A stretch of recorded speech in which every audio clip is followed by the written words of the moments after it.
morning, Andrea. Good morning. Thank you so much for having me. I'm really excited for you to be here. I'm Tanya Everett. I work on the community team as a community manager, and I'm so thrilled to have you. Andrea, please tell us a little bit about yourself. Yeah, so I am currently a professor of teaching and learning at Indiana State University, but that just happened. Like, that's still very, very new. That's awesome. Yeah, that happened in August of last year. So it's not even been a full year yet that I've been in that role, kind of preparing future educators to enter the classroom.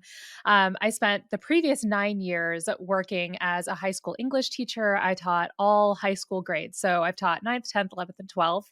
And I've taught like really remedial ninth grade English. And I've taught like really high level, like 11th grade AP before. So I've kind of seen it all. And I also taught in Virginia and I taught in California. So I've taught in different demographics.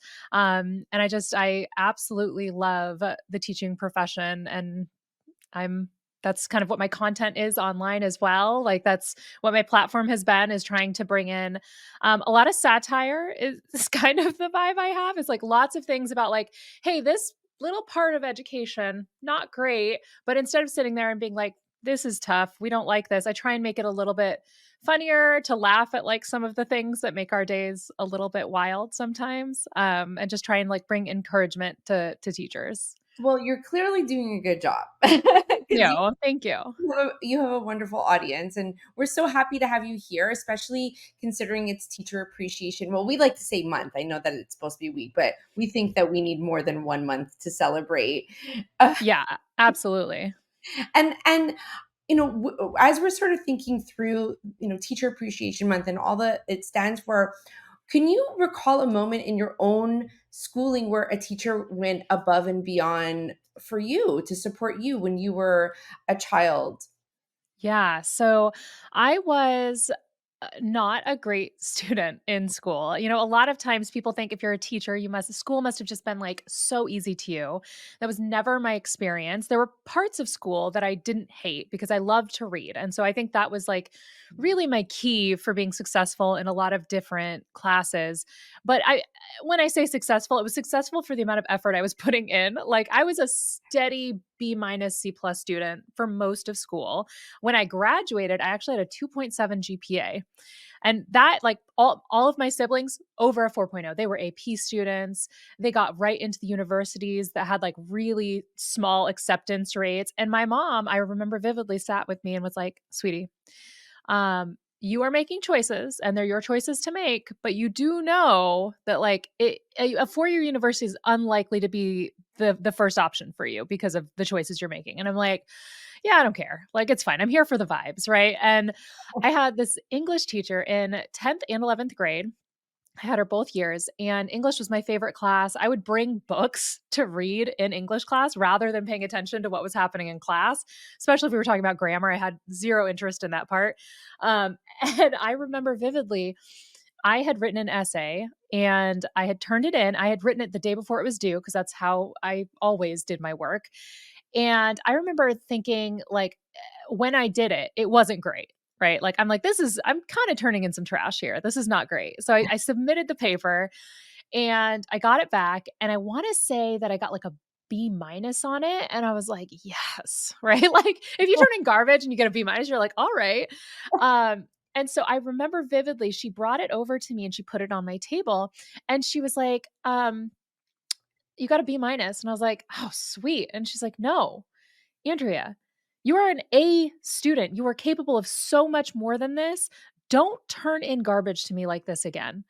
And I was like, but it's a B. But like at the same time, she she called me out on my nonsense because she did know I was capable of so much more. And it shifted my mindset about what I was capable of. And to keep in mind, my parents had been saying for years, Andrea, you're very capable. You need to apply yourself. But we never listen to our parents. It takes, Right. a lot of a teacher to us, with our parents, we're like, well, you have to say that. Like you gave birth to me. So meh. But her telling me that completely shifted the way I saw myself as a learner, the way I saw myself in her class. And I did end up in honors the next year. I 100% because of that, and ended up getting an A in the honors English class. Didn't help my overall GPA clearly because I still graduated with a 2.7. But once I got to college, then I started getting 4.0s because those words were still in the back of my head, like that if I applied myself, I could do it. Yeah. Um, and on the day that I graduated and defended my dissertation for my PhD in curriculum and instruction, I messaged her and I sent a screenshot of my acknowledgments page where I thanked her. Like said, thank you, Mrs. Palmer, for like believing in me when I didn't believe in myself, because there is absolutely no way I would be where I am today as an educator or as a professor without that one small interaction where she took the energy and the thought to like call me out and say, Andrea, like, I know you're better than this. Oh, I love that so much. Yeah. She's the absolute best. And she's still teaching. She's teaching English in Southern California, and she's continues to be just an absolute legend. She's amazing. Oh, I love that so much. I mean, we truly do have a huge impact on our students. It's really amazing when we hear back from our students as well.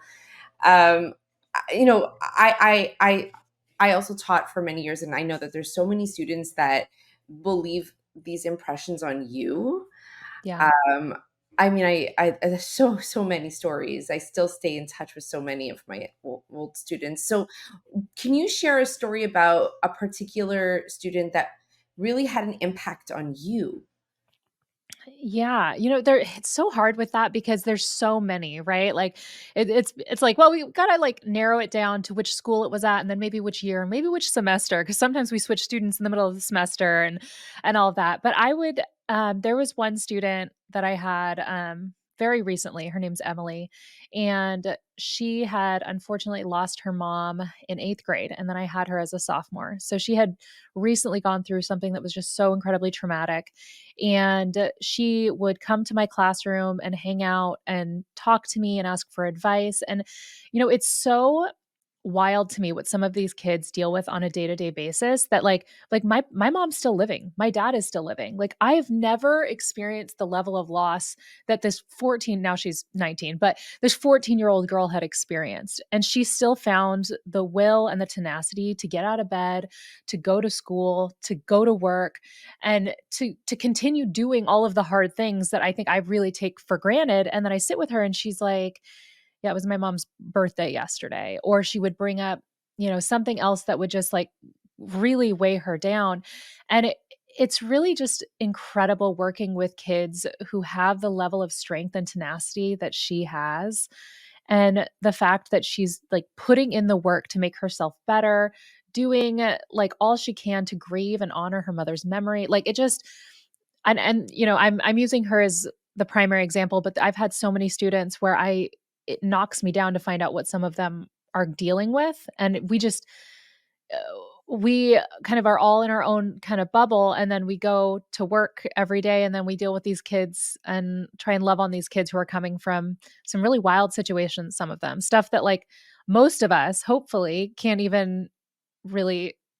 I don't know. I don't want to say that we can't understand, but I mean, there's only so much we can do to understand what it's like to sleep in a home where, maybe there's not food, maybe there's not, going to be running water the next day or heat or any of those things, or maybe they're responsible for caring for siblings and all of that. And um, that student in particular, Emily, she, I had her over the pandemic, and I'm still in contact with her now. She graduated last year, and so she texts me on Mother's Day, and she texts me um, a couple other, other events and stuff like that. And it's incredibly moving when a kid who is so strong looks to you for that support. It's honestly just an absolute honor to be that person for them.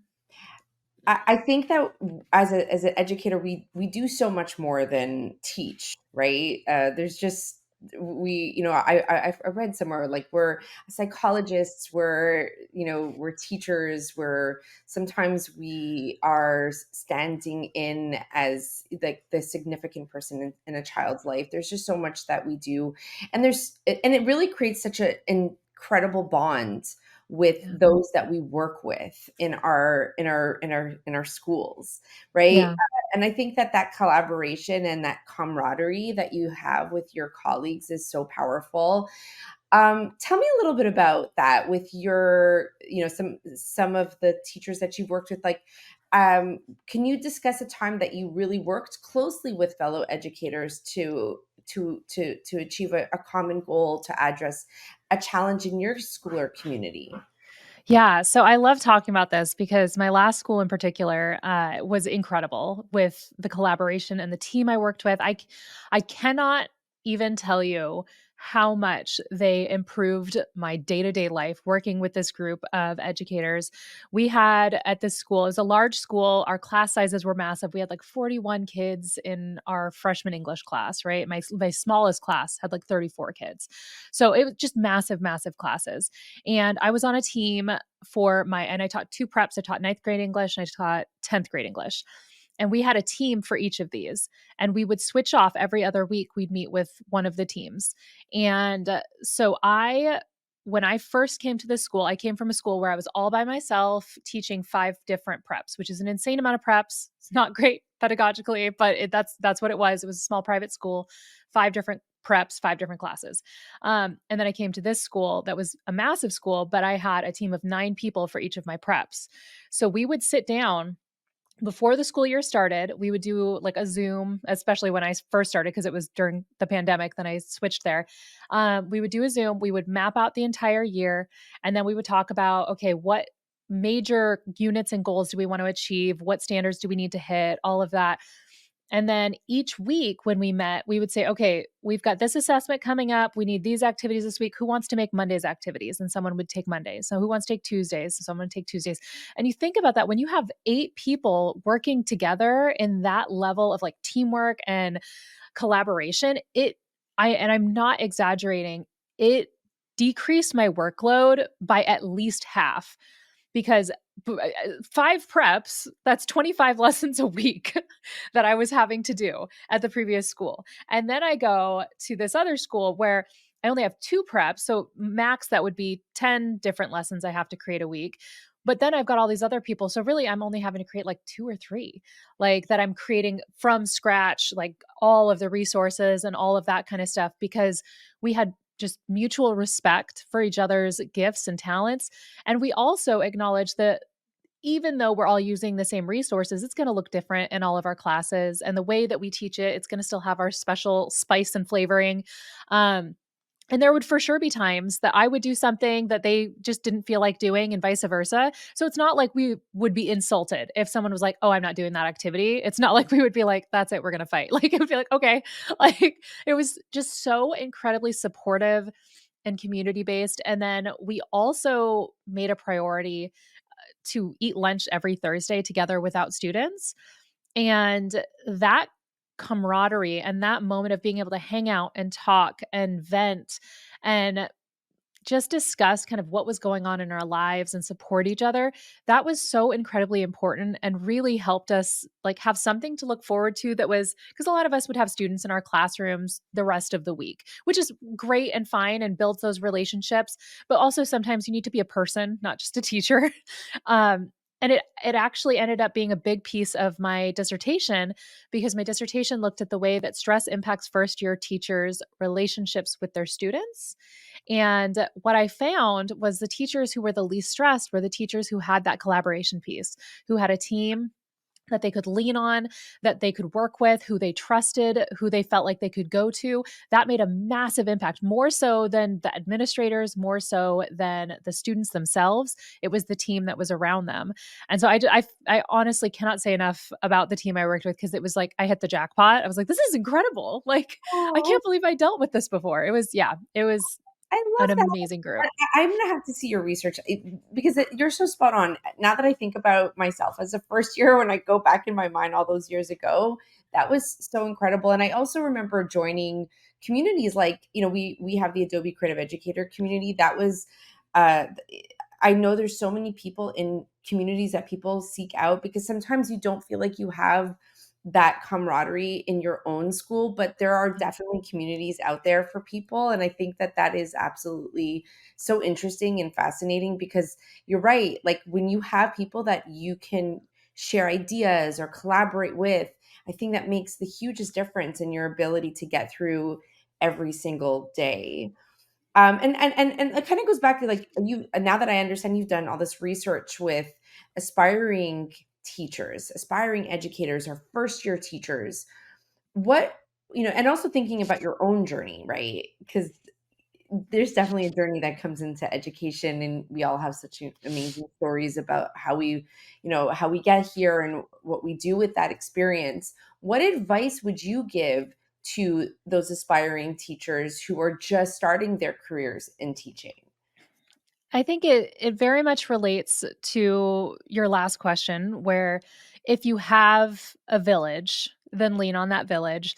The thing I kept noticing with all of my first year teachers was they didn't want to seem like they didn't know what they were doing, either to the students or their colleagues. They wanted to act like they had it all together, despite the fact that we all who have been first year teachers know nobody has it together their first year. It is, you do your best, you work so hard, but there's only so much you can do, because it's like learning how to swim, right? Like it's like you've read books about swimming, you've studied swimming, you've watched swimming, you maybe even put your foot in the pool, and then the first day of school they shove you in the pool and say swim, like, and they're you're just trying to stay above water, and they're like, and everyone's like, "Are you good?" And you're like, "I'm great, everything's fine." Like no Oh, one's fine, right? Like nobody's fine. So I think that's the first thing, is just to recognize, like, it's totally normal to feel that way and to feel that kind of like fight or flight panic, especially those first few days. And like the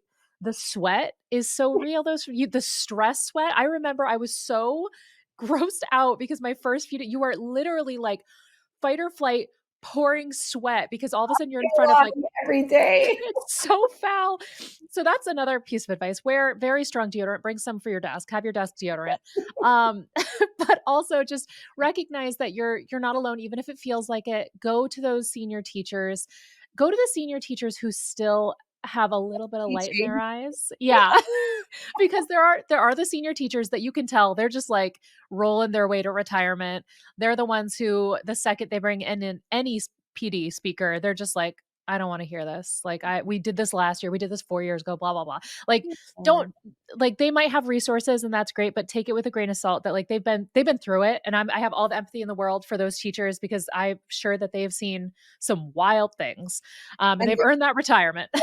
they've, yes, absolutely. Yes, 100%. But if you can find someone who's been in, I would say like 5 years at least, and still loves it, and that the kids tell you about, usually it's the ones that like the kids will tell you, and you'll know very quickly if the kids love the teacher because they're a phenomenal teacher, or if they're just lazy and the kids are doing nothing. Like that'll be very, very clear. But seek out advice from them, and choose one day a week to eat lunch with your peers. And it takes one other person really, like, to really feel that support. Like, yes, you might not have a big group there, but even if you can find one other person that you eat lunch with once a week, it makes a massive, massive difference on your mental health. It's helpful if it's in your department, but it doesn't have to be. So I think those are the biggest things. Like, ask for help, because everyone knows that you need help, and hopefully you have an admin that is very supportive with that as well. And then try and seek out those relationships with your colleagues. And be okay with saying no, I Yes. think is another one. Um, Yeah. that was so bad for me my first year, and I just remember saying yes to everything and feeling like I had to. But baby, there's a teacher shortage. You guys can say no. It's gonna be fine. You can't do everything. It's interesting. The advice I remember the most was from my mother-in-law, and she's retired, but she was also a teacher. And I Yeah. remember that was before I had all this great technology and all these really creative things I could do, like Adobe. But before that, I would use it was textbooks. That's all I had, and I would carry home bags of books and everything. And I thought I had to be super planned out. Yeah. And I remember like just being so panicked all the time. And my mother-in-law said to me the best advice. She said, just take it day by day. Yeah.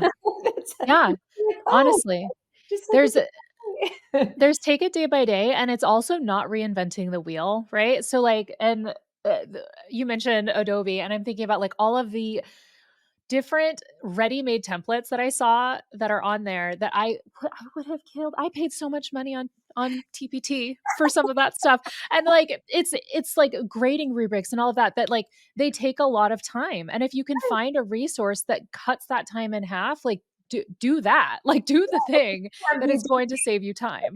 at the Adobe Exchange on edX, there's like all these ready-made lessons ready to go. Like, definitely find those resources. They're out there. Use your peers, and there are a million resources that you can find that you don't have to pay for. I think that's Yeah. important too. We should not be spending our money on these things. They are out there. Exactly, and I think that's something that I remember my first year, I felt like I really had to reinvent the wheel. I'm like, "This doesn't feel like me exactly, so I'm just gonna spend 2 hours every day prepping for a 40-minute lesson the next day."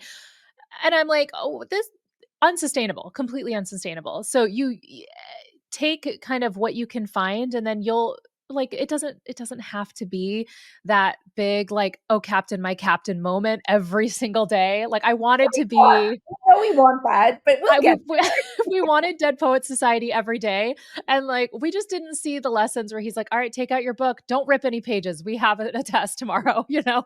Like, there were days like that, I'm sure. So, yes. yeah, I think that's a big key is using the resources that are available and asking for help when you need it.